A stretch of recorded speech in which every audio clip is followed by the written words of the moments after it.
अरे भाई, ये कूड़ा बिनने वाला कैसे टॉप करेगा? ये कूड़ा बिनेगा या पढ़ाई करेगा? यह कहानी किसी एक बच्चे की नहीं है।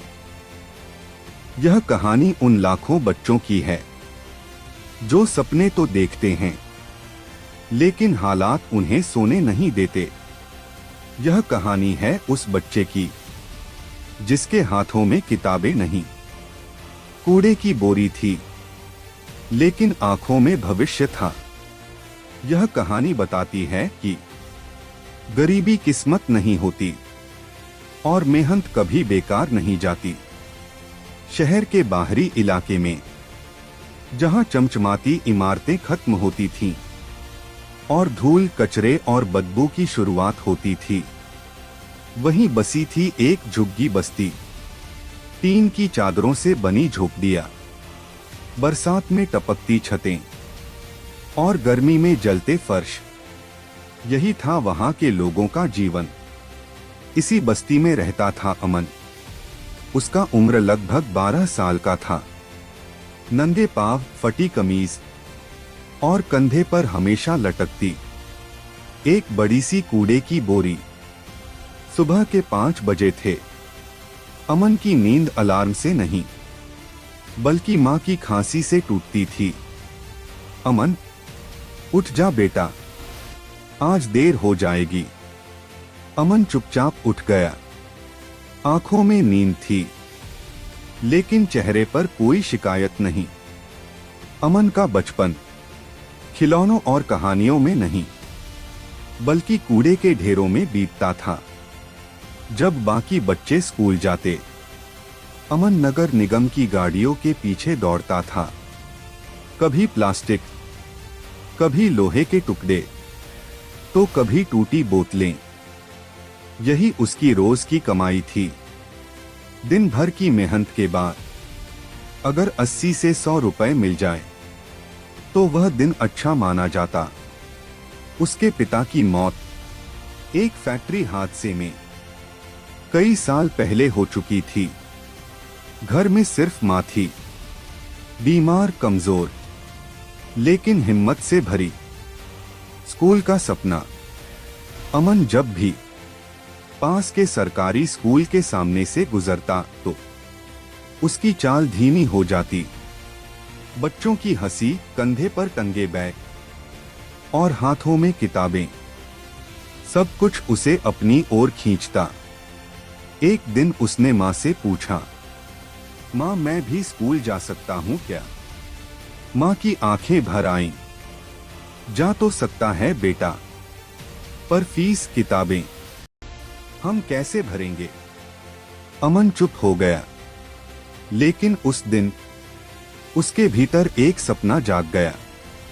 लेकिन एक दिन कूड़े में अमन को एक पुरानी किताब मिली। गणित की किताब थी। कुछ पन्ने फटे थे, लेकिन शब्द जिंदा थे।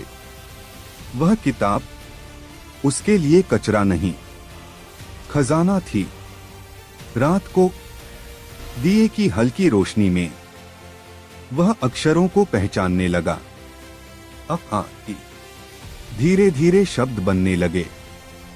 सरकारी स्कूल के एक शिक्षक थे, शर्मा जी। एक दिन उन्होंने अमन को कूड़े के ढेर पर किताब पढ़ते देखा। तुम पढ़ सकते हो? उन्होंने पूछा। अमन घबरा गया। अमन ने बोला, थोड़ा थोड़ा। शर्मा जी मुस्कुराए। कल से स्कूल आओ। अमन को विश्वास नहीं हुआ। पहली क्लास, पहले दिन अमन को बच्चों ने अजीब नजरों से देखा। कूड़ा बिनने वाला स्कूल में कैसे पढ़ पाएगा? लेकिन शर्मा जी ने कहा, काबिलियत कपड़ों से नहीं, मेहनत से पहचानी जाती है। यहीं से अमन की असली यात्रा शुरू हुई। अमन अब रोज स्कूल जाने लगा था। सुबह कूड़ा बिनना, दोपहर में स्कूल जाना और रात को मां की सेवा। बस यही उसकी दिनचर्या बन गई थी। लेकिन रास्ता आसान नहीं था। कुछ बच्चे उसे चिढ़ाते, अरे ये कूड़े बिनने वाले, तेरी बदबू यहाँ तक आ रही है। कभी कोई उसकी कॉपी छीन लेता, कभी पेंसिल तोड़ देते थे। अमन चुप रहता, आंखें झुकी रहती, लेकिन मन झुका नहीं। वह जानता था अगर उसने जवाब दिया तो पढ़ाई छूट जाएगी। कई बार अमन बिना खाना खाए स्कूल चला जाता, क्योंकि मां की दवाइयों के लिए पैसे बचाना जरूरी था। क्लास में बैठा अमन कभी कभी चक्कर खाकर बेंच पर झुक जाता। शर्मा जी यह सब देखते थे। एक दिन उन्होंने अपना टिफिन अमन की ओर बढ़ाया। ले बेटा, मेरा टिफिन खा ले, ज्ञान भूखे पेट नहीं टिकता। अमन की आंखों से आंसू गिर पड़े। 6 महीने बाद पहली यूनिट टेस्ट हुआ। जब रिजल्ट आया, अमन गणित में पूरी क्लास में पहला था। शिक्षक हैरान थे, बच्चे चुप। शर्मा जी ने कहा, देखा, मेहनत कभी जाति, गरीबी या पेशा नहीं पूछती। अमन ने पहली बार खुद पर विश्वास किया। इसी बीच अमन की मां की तबीयत और बिगड़ने लगी। डॉक्टर ने कहा, इलाज जरूरी है, नहीं तो। अमन समझ गया। उसने स्कूल छोड़ने का फैसला किया। शर्मा जी को बताया। शर्मा जी ने सख्ती से कहा, नहीं बेटा, अगर तुम रुके तो ये गरीबी की बीमारी तुम्हें भी खा जाएगी। उन्होंने एनजीओ से बात की। मां का इलाज शुरू हुआ। अमन की पढ़ाई बच गई। समय बीतता गया। अमन 8वीं, फिर 9वीं में आ गया। अब सामने थी बोर्ड परीक्षा। पूरी बस्ती में कोई भी बच्चा बोर्ड तक नहीं पहुंचा था। लोग कहते, कूड़ा बिनने वाला क्या ही बोर्ड दे पाएगा। अमन सुनता और रात को और ज्यादा पढ़ता। बिजली नहीं थी। अमन दिए की लौ में किताबें पढ़ता। कभी आंखें जलती, कभी नींद आती, लेकिन वह खुद से कहता, बस आज नहीं हारना। परीक्षा का दिन आया। परीक्षा केंद्र पर अमन के पास पुरानी शर्ट, टूटी चप्पल और एक पेन था, लेकिन उसके पास हिम्मत थी। पेपर देखकर वह मुस्कुराया। यह सब मैंने पढ़ा है। उन्होंने ने पूरी मेहनत के साथ पेपर को लिखा। परीक्षा खत्म। अब इंतजार था रिजल्ट का। हर दिन रिजल्ट के बारे में सोच सोच कर दिल धड़कता। मां पूछती, कैसा गया बेटा पेपर? अमन कहता, अच्छा गया मां, भगवान पर छोड़ दो। रिजल्ट का दिन आया। आज का दिन अलग था। अमन की नींद आज मां की खांसी से नहीं, बल्कि दिल की तेज धड़कनों से खुली। आज बोर्ड परीक्षा का रिजल्ट आने वाला था। झुग्गी बस्ती में यह खबर किसी त्योहार से कम नहीं थी। सब जानते थे अमन ने परीक्षा दी है, लेकिन किसी को उम्मीद नहीं थी। अमन मां के पास बैठा था। मां ने उसके सिर पर हाथ रखा और कहा, जो भी हो बेटा, तू मेरे लिए पहले से ही पास है। अमन की आंखें भर आईं। उसने पहली बार भगवान से सिर्फ एक चीज मांगी, बस मां को निराश मत करना। दूसरे दिन जब अमन स्कूल पहुंचा तो नोटिस बोर्ड के सामने भीड़ लगी थी। कुछ बच्चे खुशी से चिल्ला रहे थे, कुछ रो रहे थे। अमन पीछे खड़ा रहा। उसे डर लग रहा था कि कहीं मेरा नाम न मिला तो। अचानक एक आवाज आई, अमन, अमन, तेरा नाम ऊपर है। अमन आगे बढ़ा। नजर ऊपर गई। Roll number 41827। नाम अमन कुमार। स्थान प्रथम। कुछ सेकंड उसे कुछ समझ नहीं आया। फिर आंखों से आंसू बहने लगे। पूरा स्कूल सन्नाटा छा गया। फिर शोर। कूड़ा बिनने वाला टॉपर ये कैसे हो गया?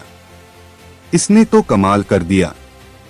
शर्मा जी की आंखें भीग चुकी थीं। उन्होंने अमन को गले लगाया और कहा, बेटा, मैं जानता था तू इतिहास बनाएगा। अमन दौड़ता हुआ झुग्गी पहुंचा। हाथ कांप रहे थे।